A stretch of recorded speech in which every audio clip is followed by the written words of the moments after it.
আসসালামু আলাইকুম।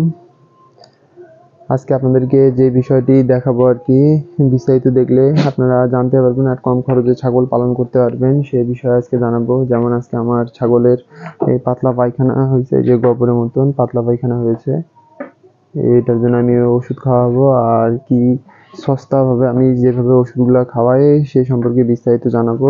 কারণ ছাগলে ওষুধে যদি বেশি খরচ করেন তাহলে ছাগল পালনে আপনি ক্ষতি হয়ে যাবেন, আপনার ক্ষতি হবে অনেক। সেই জন্য ছাগল পালন যাতে স্বল্প খরচে ওষুধের খরচ বা কিভাবে সুস্থ রাখা যায় সে সম্পর্কে বিস্তারিত জানাবো।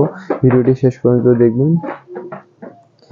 এটা হচ্ছে আমার ছাগল, এই যে যেহেতু গোবরের মতন পায়খানা করতেছে, সেই ক্ষেত্রে আমি এই যে নাক্স ভূমিকা 200, এটা আমি হোমিও ওষুধ, এটা আপনি হোমিও ওষুধের দোকানে পাবেন আর কি। এটা যদি আপনি এমনি যদি বলেন ছাগলকে যে ডাক্তারকে যদি বলেন যে ছাগলে পাতলা পায়খানা হয়েছে, তাহলে এটাই 10-12 ফোঁটা দিয়ে আপনার কাছে 20 টাকা নিবে। আর এটা পুরো ফাইলটা নিচ্ছে আপনার কাছে 40 টাকা দিয়ে কিনছি আমি। এটাই আর কি 40 টাকা দিয়ে কিনে 10-12 ফোঁটা যখন হয় দিনে একদিন খাওয়াই, তারপরের দিন আরেকদিন খাওয়াই, 2 দিন খাওয়ালে আমার ছাগল সুস্থ হয়ে যায়, পায়খানা বন্ধ হয়ে যায়, স্বাভাবিক পায়খানা করে আর কি। আমার যেহেতু বেশি ছাগল আছে, যদি পাতলা পায়খানা, আর এই বর্ষাকালে পাতলা পায়খানা শীতের সময় বেশি হয়ে থাকে, সেই ক্ষেত্রে আমি এই ওষুধগুলা বাসায় নিয়ে রাখি। এটা আমি হলো 15 ফোঁটা দিব, 15 ফোঁটা দিয়ে যে সিরিজে নিয়ে খাওয়াই দিব আর কি। যেহেতু সিরিজে আমার ছাগলকে ওষুধ খাওয়া অভ্যস্ত করছি, সেক্ষেত্রে আমি সিরিজে নিয়ে খাওয়াই। আর আপনারা সবসময় এই যে মাথা সিস্টেম করে ছাগল উপরে পালন করবেন, যাতে ছাগলের ঠান্ডা না লাগে। আর আপনারা ছাগলকে দানাদার খাবার পরিমাণ মতো খাওয়াবেন, বেশি খাওয়াবেন না। কারণ এই যে এটা আমার বেশি খাওয়ার কারণে এই যে এই গোবরের মতন পায়খানা করতেছে। এই দানাদার খাবার সঠিক পরিমাণ দিয়ে খাওয়াইতে হবে আপনার। আর এর পরে ভিডিও আমি দানাদার খাবার কিভাবে তৈরি করি সে সম্পর্কে জানাবো। আর ছাগল পানি খায় না, কিভাবে ছাগলকে পানি খাওয়াতে হয় সে সম্পর্কে বিস্তারিত জানাবো। আর আমি কয় ফোঁটা দিচ্ছি আপনারা দেখুন, তাহলে বুঝতে পারবেন।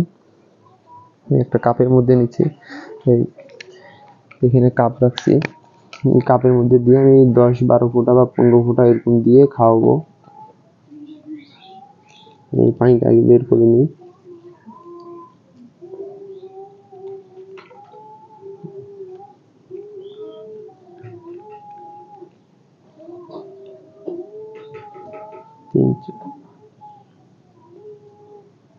আমি 15 ফোঁটা দিলাম, আর ছোটগুলাকে 10 ফোঁটা করে দেই।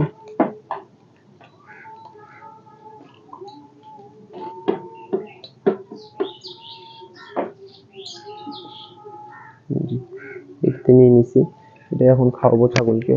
আর এইভাবে মুখে ধরতে চায় না হয়তো ওষুধের গন্ধ পেয়ে, ভিটামিন ওষুধগুলো এইভাবে খাওয়াই আর কি।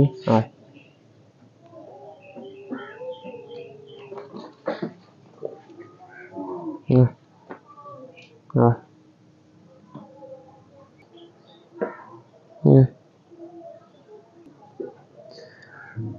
আজ মুখে দেওয়ার সাথে নিচ্ছে না আর কি, আমাকে ধরে খাওয়াইতে হবে।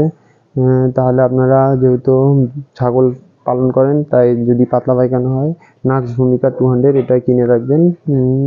সাশ্রয় মূল্য আর কি, খুব কম খরচে ছাগল পালন করতে পারবেন। আজকের মতো এই পর্যন্তই। আসসালামু আলাইকুম।